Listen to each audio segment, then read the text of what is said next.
അപ്പോൾ നമുക്ക് എന്തായാലും വീഡിയോയിലേക്ക് കിടക്കാം. എപ്പിസോഡിൻ്റെ തുടക്കത്തിൽ കാണിക്കുന്നത് ബോന്തിട്ട് അനിരുദ്ധിൻ്റെ ഫോട്ടോയിൽ നോക്കി നിൽക്കുന്നതാണ്. എന്നിട്ട് അവനിങ്ങനെ അതിൽ കൈ കെട്ടി നിൽക്കണ പോലെയൊക്കെ അവളിങ്ങനെ നിന്ന് നോക്കുന്നുണ്ട്.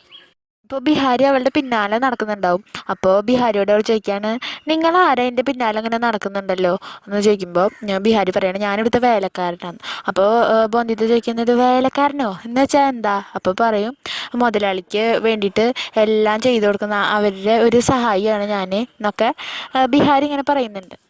ഇപ്പോൾ വന്നിട്ട് പറയാണ്, ഇതൊക്കെ ചെയ്യാൻ എന്തിനിപ്പോൾ വേലക്കാരി, അവർക്ക് എന്താ കഴിയില്ലേ, അവർക്ക് എന്താ ഇതൊക്കെ തന്നെ ചെയ്തോടെ എന്ന് ബിഹാരിയോട് ചോദിക്കുമ്പോൾ ബിഹാരി പറയുന്നുണ്ട്, ചെറിയ കുട്ടിയാണെങ്കിലും നന്നായി സംസാരിക്കുന്നുണ്ട്, ആൾ നല്ല സ്മാർട്ടാണെന്നൊക്കെ ബിഹാരി ഇങ്ങനെ പറയുന്നുണ്ട്. ബിഹാരിക്ക് അവളിനെ നല്ല ഇഷ്ടമാവുകയാണ്. പിന്നെ അനിരുദ്ധിനെ കാണിക്കാൻ അവൻ ആ അറേഞ്ച്മെൻറ്റ്സ് ഒക്കെ ചെയ്ത സ്ഥലത്ത് പോയിട്ട് നിന്നിട്ട് വളരെയധികം സങ്കടപ്പെടുന്നുണ്ട്. എന്നിട്ട് സൗദാമിനീനെ അങ്ങനെ ഓർക്കുന്നുണ്ട്. അവർ തമ്മിലുള്ള നല്ല മൊമെൻറ്റ്സൊക്കെ ഇങ്ങനെ അവനിങ്ങനെ ആലോചിക്കുകയാണ്. പിന്നെ ബോന്തിത ബിഹാരിനെ ഭാര്യ എന്ന് വിളിക്കുന്നതാണ് കാണിക്കുന്നത്. അപ്പോൾ ബിഹാരി പറയുന്നുണ്ട്, ഭാര്യയല്ല ബിഹാരി എന്നാണ്, മനസ്സിലായില്ല അല്ലേ എന്നൊക്കെ ചോദിക്കുമ്പോൾ ബോന്തിത്ത് പറയാണ്, തർക്കുത്തരം പറയാൻ പാടില്ല, ഞാനാണ് ഇവിടുത്തെ ഉടമസ്ഥ, ഞാനാണ് ഇവിടുത്തെ മുതലാളി എന്നൊക്കെ അവളിങ്ങനെ പറയുന്നുണ്ട്. പിന്നെ അവിടുത്തെ റൂമുകളൊക്കെ കണ്ടിട്ട് അവൾ പറയാണ്, ഇത് ഇത്ര വലിയ റൂമാ, ഇനി കുറച്ച് ദിവസം കൂടി കഴിഞ്ഞാൽ എൻ്റെ അമ്മ അങ്ങോട്ട് വരും, അപ്പം എൻ്റെ അമ്മയ്ക്ക് വലിയ റൂം കൊടുക്കണം, എനിക്ക് രസഗുള കഴിക്കാൻ ഭയങ്കര ഇഷ്ടമാണ്, അപ്പോൾ അതുപോലെ തന്നെയാണ് എൻ്റെ അമ്മയ്ക്ക് ഇങ്ങനെ ജനലിൻ്റെ ഉള്ളിൽ കൂടെ കാറ്റ് കൊള്ളണതും ഭയങ്കര ഇഷ്ടമാണ്, അപ്പം എൻ്റെ അമ്മയ്ക്ക് വലിയ റൂം കൊടുക്കണം എന്ന് അവളിങ്ങനെ വിഹാരിയോട് ഇങ്ങനെ പറയുന്നുണ്ട്. വിഹാരി ഇങ്ങനെ പറയുന്നുണ്ട്, എന്നാൽ നമ്മളൊക്കെ അടിച്ചൊരു ഇതാക്കും, അത് ത്രിലോചൻ്റെ റൂമാണ് ഇത്ര വലുതെന്ന്. അങ്ങനെ ബിഹാരി പറയുമ്പോൾ ബോന്തിത്ത് കേട്ടിട്ട് എന്തേലും പറഞ്ഞാന്ന് ചോദിക്കുമ്പോൾ ബിഹാരി ഞാനൊന്നും പറഞ്ഞില്ല എന്ന് പറഞ്ഞിട്ട് ഇങ്ങനെ നിൽക്കുന്നുണ്ട്. എന്നിട്ട് അടുത്ത റൂമിലേക്ക് പോയി നോക്കും. എന്നിട്ട് ബോന്തിത്ത് പറയും, ഇതെനിക്ക് എൻ്റെ മാമാക്കും മാമിക്കും കൊടുക്കാനുള്ളതാണ്. മാമി എന്നെ ചീത്ത പറയുകയൊക്കെ ചെയ്യും, എന്നെ അടിക്കുകയൊക്കെ ചെയ്യും, പക്ഷേ ആൾക്കെന്നോട് ഭയങ്കര സ്നേഹമാണ്, ആരോടും പറയില്ലെങ്കിൽ ഞാനൊരു കാര്യം പറയാമെന്ന് ഇങ്ങനെ ബിഹാരിയോട് പറയും. അപ്പോൾ ബിഹാരി എന്താ ഞാൻ ആരോടും പറയില്ല എന്ന് ബിഹാരി പറയുമ്പോൾ ബോന്തിത്ത് പറയാണ്, ഞാനേ വ്രതത്തിലായിരിക്കുമ്പോൾ കല്യാണത്തിന് ഒരു വ്രതമല്ലേ, കല്യാണം വരെ ഒന്നും കഴിക്കാൻ പാടില്ലല്ലോ, അപ്പോൾ ആ വ്രതത്തിലായിരിക്കുമ്പോൾ മാമി എനിക്ക് ഭക്ഷണം കൊടുന്ന് തന്നു എന്ന് ബിഹാരിയോട് ഇങ്ങനെ പറയുന്നുണ്ട്. പക്ഷേ അത് മാമി സ്നേഹം കൊണ്ടല്ല, അത് അവൾ മയങ്ങാൻ വേണ്ടിയിട്ടല്ല ഭക്ഷണം കൊടുത്ത്, അത് അവൾക്ക് അറിയില്ലല്ലോ, അതുകൊണ്ടാണ് അവൾ അങ്ങനെ അപ്പോൾ പറയുന്നത്. വന്നിട്ട് ആ അറേഞ്ച്മെൻറ്റ്സ് ചെയ്തിട്ടില്ലേ അനിരുദ്ധ് നിൽക്കുന്ന സ്ഥലത്തേക്ക്, അപ്പോൾ അവിടേക്ക് പോവാണ്. അപ്പോൾ ബിഹാരി അങ്ങോട്ട് പോവല്ലേ എന്ന് പറഞ്ഞിട്ട് പിന്നാലെ ഓടി വരുന്നുണ്ട്. ബിഹാരി അവിടെ നിന്ന് എണിച്ചിട്ട് തൻ്റെ ഒപ്പം വരാൻ പറയുമ്പോൾ ബോന്തിത്ത് പറയാണ്, എന്നാരും പഠിപ്പിക്കാനൊന്നും വരണ്ട, ഞാനാണ് ഇവിടുത്തെ മുതലാളി എന്നൊക്കെ ബിഹാരിയോട് ഇങ്ങനെ പറയുമ്പോൾ അതൊക്കെ അനിരുദ്ധിനെ കേട്ടിട്ട് അവനിങ്ങനെ ദേഷ്യത്തോടെ നിൽക്കുന്നുണ്ട്. മാമൊക്കെ പറഞ്ഞിട്ടുണ്ട്, ഞാൻ എൻ്റെ ഭർത്തൃ വീട്ടിലാണ്, ഞാൻ റാണിൻ്റെ പോലെ കഴിയാൻ പറ്റും, ഞാനാണ് ഇവിടുത്തെ മുതലാളി. അങ്ങനെയൊക്കെ അവളിങ്ങനെ വീണ്ടും പറഞ്ഞുകൊണ്ടിരിക്കുമ്പോൾ അനിരുദ്ധിന് ഇത് കേട്ടിട്ട് ദേഷ്യം വന്നിട്ട് അവൻ അവിടുത്തെ അറേഞ്ച്മെൻറ്റ്സ് ഒക്കെ ആകെ പിടിച്ച് വലിച്ചിട്ട് ആകെ അലങ്കോലൊക്കെ അതൊക്കെ തകർക്കുക അവൻ. അപ്പോൾ എന്നിട്ട് ബിഹാരിയോട് പറയുന്നുണ്ട്, ബിഹാരി ഞാൻ ഇവളെ ഇങ്ങോട്ട് കൊണ്ടുവരരുത് എന്ന് പറഞ്ഞതല്ലേ, പിന്നെ എന്തിനാ അങ്ങോട്ട് കൊടുന്ന് എന്ന് അവൻ ചോദിക്കുമ്പോൾ ബോധിത ഇങ്ങനെ പേടിച്ചിട്ടിരിക്കുകയാണ്. ഇങ്ങനെ പറയുന്നുണ്ട്, നിങ്ങൾക്ക് എല്ലാവർക്കും ഞാൻ എന്താ ഇങ്ങനെ ചെയ്തതെന്ന് എല്ലാവരും ഉണ്ട്, അത് ഞാൻ പറയാം, പക്ഷെ ആരും കേൾക്കില്ല എന്നൊക്കെ പറഞ്ഞിട്ട് വീണ്ടും അവിടെയുള്ള സാധനങ്ങളൊക്കെ ഇങ്ങനെ വലിച്ചെറിയുന്നുണ്ട്. ഇതാണെങ്കിൽ ഇത് കണ്ടിട്ട് പേടിച്ചിട്ട് താഴേക്ക് ഓടിയിട്ട് സ്റ്റെപ്പിൻ്റെ അവിടെ ഇങ്ങനെ ഇരിക്കുക.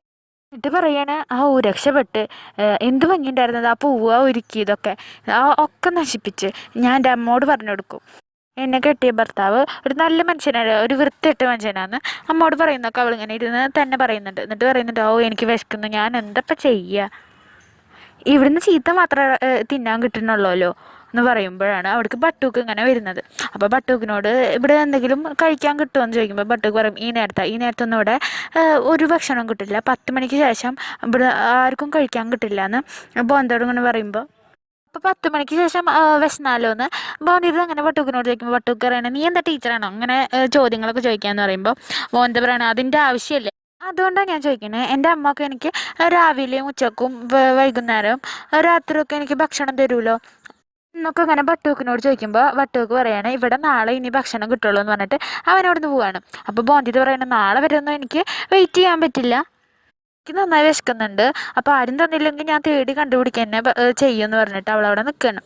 പിന്നെ കാണിക്കുന്നത് അനിരുദ്ധിൻ്റെ അടുത്തേക്ക് ത്രിലോചൻ വരികയാണ്. എന്നിട്ട് ത്രിലോചന് ഇങ്ങനെ ചോദിക്കുന്നുണ്ട്, ഇപ്പോൾ നീ ചെയ്തിട്ടില്ലേ, ഇതിനൊക്കെ കാരണം നീ തന്നെയാണ്, നിൻ്റെ ഈ അവസ്ഥയ്ക്ക് കാരണം നീ തന്നെയാണ്, അതുകൊണ്ട് നീ വേഗം സൗദാമിനിയെ പോയി കാണ്, അവളുടെ അടുത്ത് മാത്രമേ നിനക്ക് ഒരു ആശ്വാസം കിട്ടുള്ളൂ, അവളുടെ ഹൃദയം നീയാണ് തകർത്തത് അങ്ങനെയൊക്കെ അനിരുദ്ധിനോട് പറയുമ്പോൾ ഞാൻ പോവില്ല എന്ന് പറഞ്ഞിട്ട് അങ്ങനെ പോകുന്നുണ്ട്.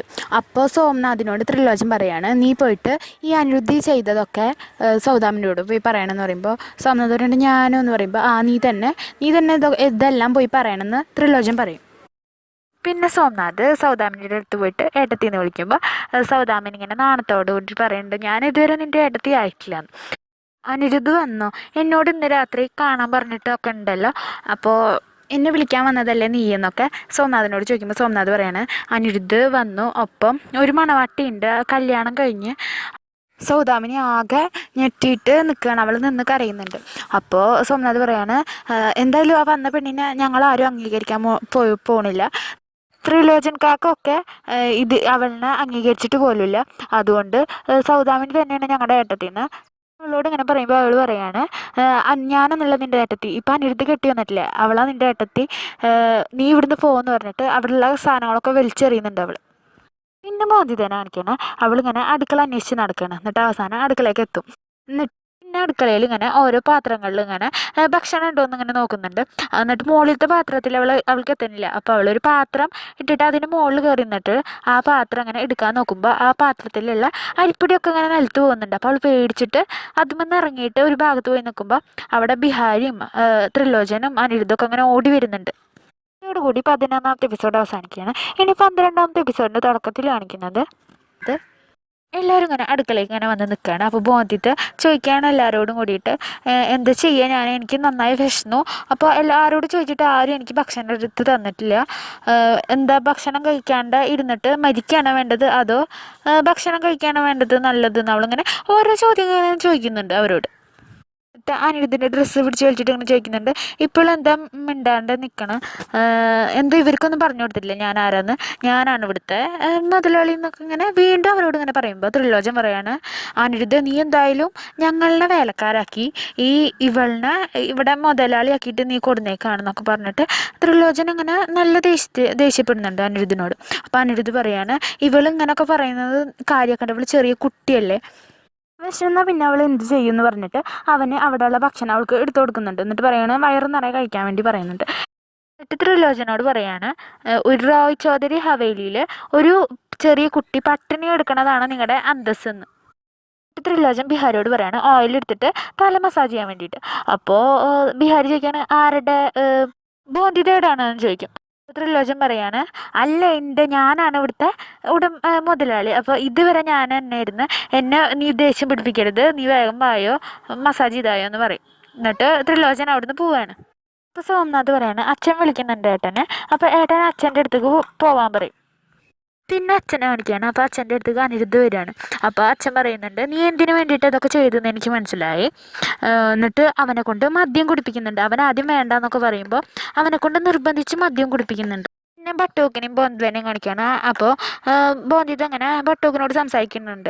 എൻ്റെ അമ്മ പറയാറുണ്ട്, ഭക്ഷണം കഴിക്കുമ്പോൾ നമ്മുടെ ദേവി നമ്മുടെ അടുത്തുണ്ടാവും, എങ്ങനെയാണോ ദേവി രാക്ഷസന്മാരനെ കൊല്ലണം അതേപോലെ ഞാനും ഈ ഭക്ഷണം ഫുള്ള് തിന്ന് തീർക്കും എന്നൊക്കെ പറയുമ്പോൾ ബട്ടൂക്ക് ഇങ്ങനെ ചോദിക്കുന്നുണ്ട്, നീ ഇത് ഫുള്ള് തിന്ന് തീർക്കും ഇത്ര തോനെ ഭക്ഷണം എന്നൊക്കെ അവനിങ്ങനെ ഞെട്ടിയിട്ട് ചോദിക്കുന്നുണ്ട്. സമ്പൂർണ്ണനെ കാണിക്കുന്നുണ്ട്.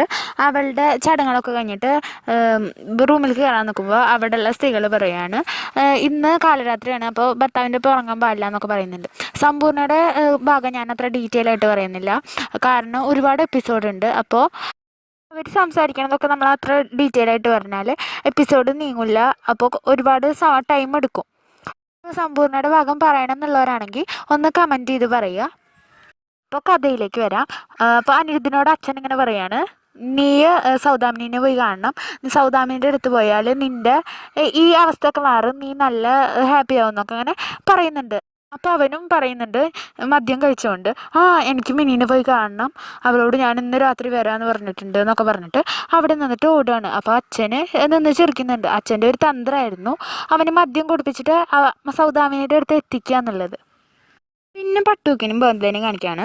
അപ്പോൾ ബട്ടൂക്ക് ഒരു മാങ്ങയുടെ പ്ലാസ്റ്റിക്കിൻ്റെ ഒരു ടോയാണ്. അപ്പോൾ അതെടുത്തിട്ട് ബോന്തയ്ക്ക് കൊടുത്തിട്ട് പറയാണ്, ഇത് നല്ല രസമുള്ള മാങ്ങയാണ്, നീ ഇതൊന്ന് കഴിച്ചു നോക്കുന്നൊക്കെ ബോന്ത പറയുമ്പോൾ ബോന്ത മേടിച്ചിട്ട് മണത്ത് നോക്കുന്നുണ്ട്. എന്നിട്ട് ബോന്ത പറയാണ്, ഇത് ഞങ്ങളവിടുത്തെ മാങ്ങയുടെ മണമൊന്നും ഇല്ലല്ലോ എന്ന്. ബോന്ത അങ്ങനെ പറയുമ്പോൾ നിനക്ക് വേണ്ടെങ്കിൽ വേണ്ട ഞാൻ കഴിച്ചോളാം എന്ന് പറഞ്ഞിട്ട് ഇത് അവളുടെ കയ്യിൽ നിന്ന് മേടിച്ചിട്ട് കടിക്കണ പോലെ അങ്ങനെ അഭിനയിക്കുന്നുണ്ട്. അപ്പോൾ ബോന്തിത അത് മേടിച്ചിട്ട് കടിക്കാൻ നോക്കുമ്പോൾ അത് കടിക്കാൻ പറ്റുന്നുണ്ടാവില്ല. അപ്പോൾ ബട്ടൂക്ക അവിടെ നിന്ന് ചിരിക്കാൻ തുടങ്ങും. അപ്പോൾ അവൾക്ക് മനസ്സിലാവും അത് ഫേക്കാണ്, അത് ശരിക്കുള്ള മാങ്ങയല്ലാന്ന്. പിന്നെ കാണിക്കുന്നത് നമ്മുടെ അനിരുദ്ധിൻ്റെ അച്ഛന് മുൻഷിയോട് പറയാണ്, പെണ്ണിനെ ഞങ്ങൾ ഒരിക്കലും അംഗീകരിക്കില്ല, അവൾ ഒരിക്കലും റോയ് ചൗധരി ഹവേലിത്തെ മരുമോളാവാൻ പോകുന്നില്ല. അപ്പോൾ അവളിനെ എങ്ങനെയും ഇവിടെ നിന്ന് പുറത്താക്കണം, വിധവകളുടെ കൂടെ അവൾ ജീവിക്കണം, വിധവകളോടൊപ്പം അവരുടെ ജീവിതമാണ് അവൾ ജീവിക്കാൻ പാടുള്ളൂ എന്ന് അനിരുദ്ധിൻ്റെ അച്ഛൻ ഇങ്ങനെ പറയുമ്പോൾ മുൻഷി ആ ചെയ്യാന്ന് പറഞ്ഞിട്ട് ഒരുപാട് വിധവകളിൽ അങ്ങനെ വീട്ടിലേക്ക് വിളിച്ചു വരുത്തിയിട്ട് ബോന്തിതനെ അവിടെ നിന്ന് കൊണ്ടുപോകാൻ പറയാണ്. അവർക്ക് ഒരുപാട് കാശും മുൻഷി കൊടുക്കുന്നുണ്ട്. പിന്നെ സൗദാമിനി ഇരുന്ന് കരയണത് കാണിക്കുകയാണ്. അപ്പോൾ അവിടേക്ക് അനിരുദ്ധ് മിനി മിനി എന്ന് വിളിച്ച് വരികയാണ്. അപ്പോൾ ആ ശബ്ദം കേട്ടിട്ട് സൗദാമിനി ഓടി ചെന്നിട്ട് ആ വാതിൽ അടയ്ക്കുന്നുണ്ട്. പിന്നെ ബോന്തിതയോട് ആ വിധവകൾ അവരോടൊപ്പം ഇങ്ങനെ വരാൻ പറയുമ്പോൾ ബോന്തിത പറയാണ്, എൻ്റെ ഭർത്താവ് ഇപ്പോൾ എവിടെ പോയി, എൻ്റെ അമ്മ പറഞ്ഞിട്ടുണ്ട് ഭർത്താവിൻ്റെ പിന്നാലെ തന്നെ നടക്കണം. എന്നിട്ട് അവൾ അവരോട് പറയാണ്, നിങ്ങളെ പോലത്തെ വസ്ത്രമാണ് എൻ്റെ അമ്മയ്ക്കുള്ളത്, എനിക്ക് നീളം മുടിയാണ് ഇഷ്ടമുള്ളത്, എനിക്ക് കളറുള്ള വസ്ത്രങ്ങൾ ധരിക്കാനാണ് ഇഷ്ടമുള്ളൂ എന്നൊക്കെ അങ്ങനെ പറയുമ്പോൾ അവർ പറയാണ്, ഞങ്ങളിങ്ങനെ തന്നെ, ഞങ്ങൾ മാറാൻ പോകണമെന്നില്ല, നീയും ഇതുപോലെ തന്നെയാവും, നീയും വെള്ള വസ്ത്രം ധരിക്കും, നിന്നെ മുട്ട അടിക്കുന്ന ഇങ്ങനെ പറഞ്ഞിട്ട് ബോന്തിതനെ അങ്ങനെ പിടിച്ചു വെച്ചിട്ട് കൊണ്ടുപോകാൻ നിൽക്കുമ്പോൾ ബോന്തിത അനിരുദ്ധിനിങ്ങനെ പത്തിബാബു പത്തിബാബു എന്ന് പറഞ്ഞിട്ട് വിളിക്കുന്നുണ്ട്. അതോടുകൂടി ഈ 12ാമത്തെ എപ്പിസോഡ് ഇവിടെ അവസാനിക്കുകയാണ്. എല്ലാവർക്കും മനസ്സിലായി എന്ന് ഞാൻ വിശ്വസിക്കുന്നു. അപ്പോൾ എല്ലാവരും കമൻറ്റ് ചെയ്ത് അഭിപ്രായം അറിയിക്കുക, സബ്സ്ക്രൈബ് ചെയ്തിട്ടൊന്ന് സപ്പോർട്ട് ചെയ്യുക, ലൈക്ക് ചെയ്യുക, ഷെയർ ചെയ്യുക. അപ്പോൾ അടുത്ത വീഡിയോ ആയിട്ട് വീണ്ടും കാണാം.